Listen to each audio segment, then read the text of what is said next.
নমস্কাৰ জয়া এখন পুনৰ ৱেলকাম জানাইছোঁ অনৈতিক শিক্ষা সম্বন্ধীয় ভিডিঅ'লৈ আগতে আগৰ ভিডিঅ'টোত জনাইছিলোঁ যে এই ভিডিঅ'টোত আমি কোঠাৰী আয়োগ সম্বন্ধে আলোচনা কৰিম।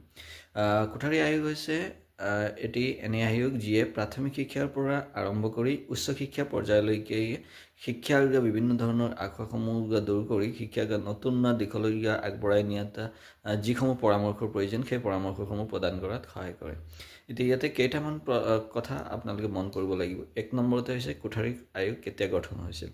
কোঠাৰী আয়োগ গঠন হৈছিল 1964-66 চনত, মনত ৰাখিব লগা কথা। 2 নম্বৰতে হৈছে কোঠাৰী আয়োগৰ অধ্যক্ষতা কোন আছিল বা কাৰ নেতৃত্বত কোঠাৰী আয়োগ গঠন হৈছিল, ডক্টৰ দুলাট সিং কোঠাৰী।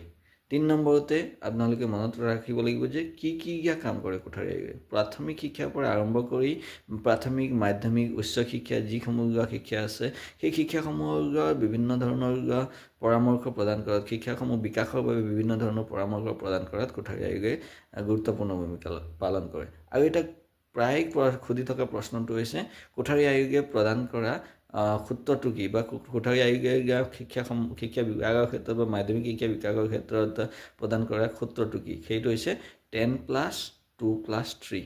গতিকে আশা কৰোঁ আপোনালোকে কোঠাৰী আয়োগ সম্বন্ধে যিখিনি ডাউটছ আছিল, যিখিনি জানিবলগীয়া আছিল সেইখিনি জানিব পাৰিছে। এই বস্তুখিনি এক্সামত প্ৰায়ে সুধি থকা হয়। গতিকে এই বস্তুখিনি যদি আপোনালোকে মনত ৰাখিবলৈ যত্ন কৰে বা মনত ৰাখিবলৈ সক্ষম হয়, তেন্তে পৰীক্ষাত আহিব পৰা শ্বৰ্ট কুৱেশ্যনছসমূহ আপোনালোকে উত্তৰ প্ৰদান কৰাত সক্ষম হ'ব।